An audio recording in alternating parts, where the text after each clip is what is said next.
Michael Overa here again with a second video for my English 101 class at Shoreline Community College.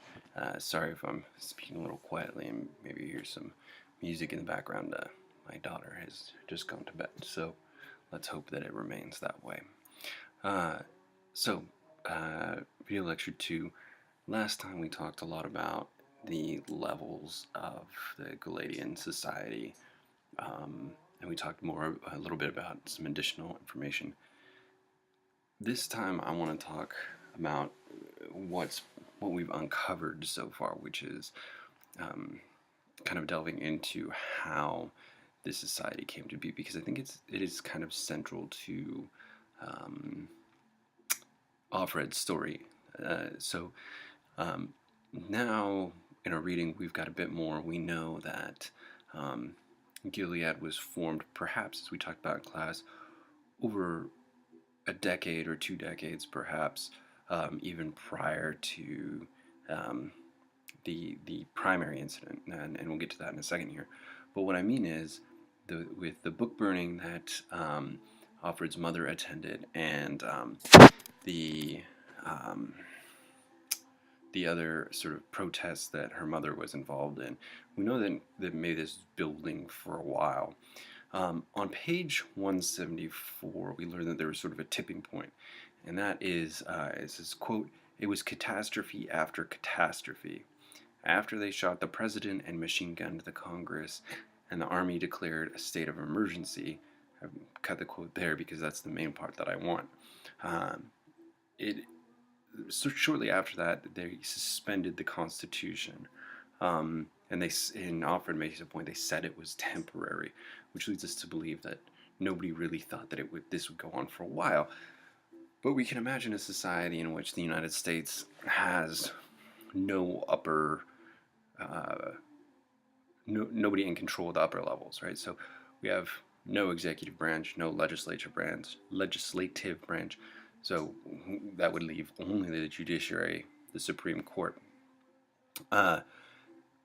It's shortly after that Offred's bank account is frozen, and she's forced to leave her job. And we find out all in that one chapter that this is by design. Women can no longer have property or jobs.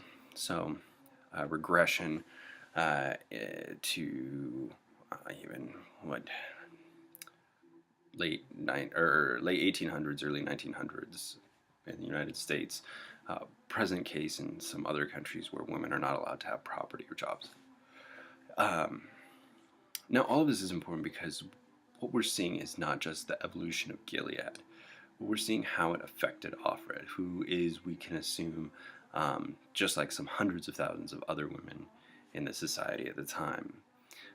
With the exception of women like Serena Joy, who seem to have been part of this early Galadian movement before these sort of terrorist attacks took out the government as it is.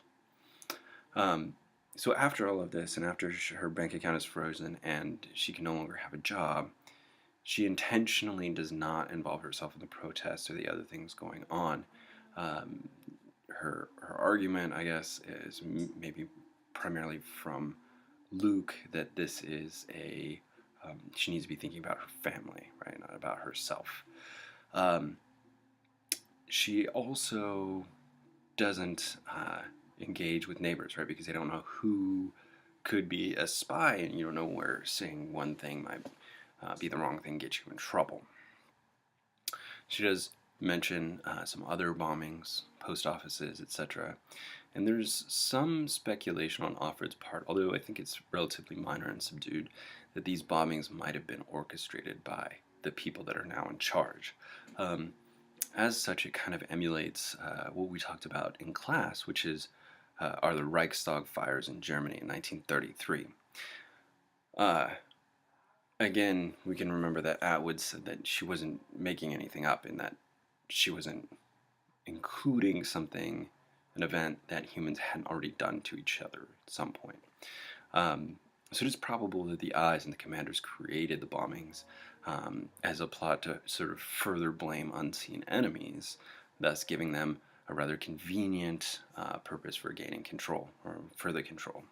The more danger the citizens feel they're in, the more they're probably going to be willing to do whatever is deemed necessary to keep them safe.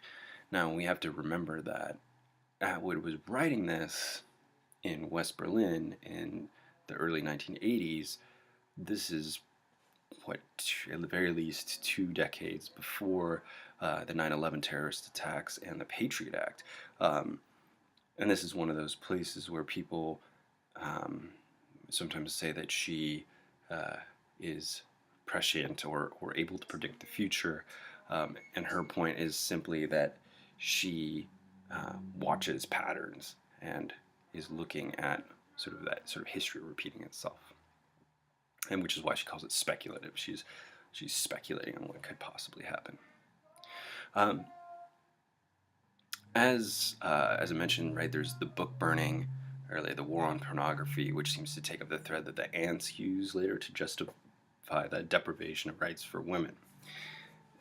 The big quote is again, somebody pointed out in classes, they are free from now. They're no longer free to, but they are free from the harassment, which was deemed essentially their fault, right? So we're sort of blaming them and saying that it's your fault, so we're going to take away these things from you.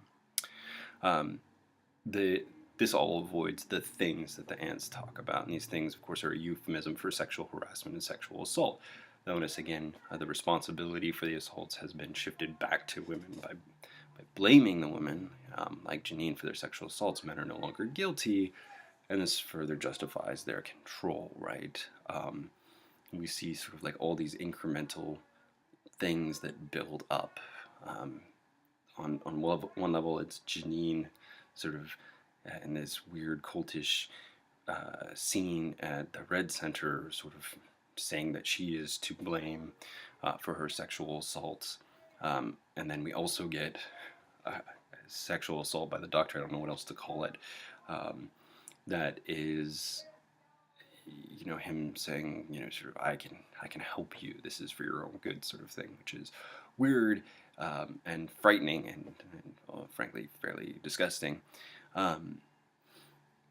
All of this sort of weird control, and I've been sort of thinking about this on and off, like what would be the reason to restructure the society in this way? And the two things that sort of solidified my opinion are two scenes. One is when Offred and Glenn visit Soul Scrolls, and the second is the visit to Jezebel's. I guess there's a third one, which is the weird scene with the Japanese tourists, which we also talked about in class. So it might be easy to sort of pass over Soul Scrolls as simply a device to show a place where the two handmaids can have a conversation and to show maybe the piety of the civilization. But it's a false piety, right? Soul Scrolls is a space that used to sell lingerie, as far as Offred can remember, in which machines spew out prescribed prayers and say them aloud. Now, there are 5 prayers. People pay for them, call them in. And for this, right, it's they're sort of getting a little bump in status, right? A little sort of, it builds their credibility as members of sort of the Gilead society, especially Offred mentions that the commanders' wives pay for these. So they're paying for a machine to read a prayer, but nobody's really there to see that this is the case or know which prayers are which. So to me, that sounds a little bit like a scheme, right? Make money, call, we'll say this prayer, you'll get better status. Again, sounds a little bit more like Nazi Germany, right? To me, they're paying their dues in one way or another. So if we couple this with Offred's mention of people being able to, being afraid to talk to their neighbors. We kind of building on the secret police thing, right? And we can pair this with the abduction of the sort of normal-looking guy from the street right in front of Offred and Offglen as they make their way back from visiting Soul Scrolls, right? So, and this is a sort of like broad daylight, essentially kidnapping, um, where the eyes roll up in a van, take this guy out, throw him in the back of the van, and off they go. Nobody says anything. Uh, Now, so I said that there are three things. So that one, the Soul Scrolls, the Japanese tourists, as we talked about in class, they're not just tourists. I don't think. I mean, Alfred says that they are probably part of a trade delegation. Again, this is not really a tourist destination anymore. I mean, you've got a militant society. You've got sort of a domination, and they're at war on their own borders. So I wouldn't say that this would be a place where many people would want to go vacationing. I mean, it's somewhat akin to like wanting to go vacationing in Afghanistan or Syria today. Sure, people might do it, but a large group of people wouldn't do it for fun, right? There would have to be some other motive, and I think here it's the trade delegation. So if we pair those two things with the sort of eventual meetings, how the eventual meetings in office lead to this trip to Jezebel's, and the Jezebel thing is in some ways what I was expecting the whole way. I was expecting some sort of the sexuality to play more into it, even though it's understated at first. In a way, I mean, he has her dress up in lingerie and she's half naked and takes him to a club. It's basically a prostitution ring, sanctioned prostitution ring in the middle of the night. So, yeah, okay, so maybe it is kind of weirdly sexual. What we get there is curious in that the thing that I didn't expect is that there's a clear hypocrisy here. I mean, the men are in power, right? And now we clearly see that it's a do as I say, not as I do society, right? The commander has books, right? He's got books, he's got Scrabble, and now we learn about this sort of sanctioned prostitution ring. All of these things are supposed to be like vastly against the rules, things that you could be executed for, that's sent to a salvaging. So we find also here Moira, which is about where I would expect to find her if not dead or part of a resistance, right? I guess all of this, these three things together, Soul Scrolls, the Japanese tourists, and Jezebel's, indicate to me somebody's making a lot of money on this. It's sort of all about the Benjamins, right? It's all about making money, and that's how they're doing it. These trade delegations, because Offred notices different people at Jezebel's, not just commanders. This is clearly a place where the commanders can bring trade delegations of other men to sort of wine and dine them, I guess, for lack of a better term. What's interesting is we often, through this, we sort of see even more of Offred's character. And I think interesting, and some people talked about this to some extent in their first response essay. Gilead seems to have actually, and maybe it's controversial, made Offred stronger. And I'm not saying that in order to justify it, but she's persisting through this. She's showing an inner strength as a captive, right, against her own will. What we get is the cleverness of Offred, and we talked about this a bit in class, when she realizes there's something to trade. She can't have money, but there's information. From the moment that she arrives at the commander's house, she realizes that Serena Joy has cigarettes, which she knows must have come from the black market, which she reasons means Serena Joy must have something to trade. That's the simple answer, right? And so it's knowledge, right? Sort of this sort of old saw, knowledge is power. Information for information. So sort of as we work on closing out um, this first book, and I know some people didn't like it, some people seem to like it. The interesting thing for me is, if you had a visceral reaction, that's what I was hoping for.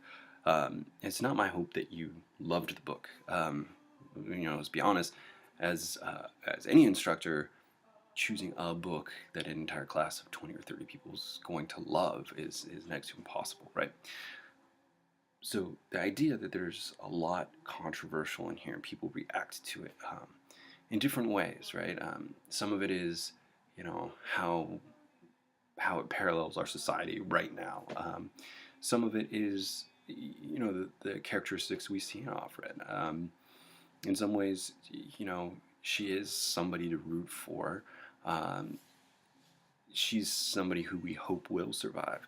Um, Whereas, if Janine was the main character, I don't think that we would be as given to root for her. And I don't know. I mean, that's a debate, a much larger debate, right? And of course, all of it's said through Offred's experience. So when Offred says Janine is like a puppy that's been kicked too many times, is willing to sort of acquiesce to whatever request is made, just for simple approbation, right? So for a little bit of praise, um, that's something that is her opinion. But again, what if Moira was the main character? That's a whole other story as well. Um, and I say all of this just to think about there are these different women here that represent different sort of backgrounds and different experiences. Um, so I'm gonna leave it there. Those are the main things that I wanted to talk about today. Is just the the lead up to the Gileadian Society and sort of what I think is going on under the surface. And I think Atwood is good at this. I've become a fan of her over the past year or so, and I think many of her books, most of the books that I've read, operate in this way, where there's sort of a character who is struggling with something, and a lot of the time it has something to do with their past. Um, so we'll pick up there, and obviously for the Socratic seminar, we'll talk about the response questions that I posted yesterday, Friday, about the Nolite saying, and a couple other things. So we'll talk about those more in class after the Socratic seminar. In the meantime, if you have other questions, shoot me an email.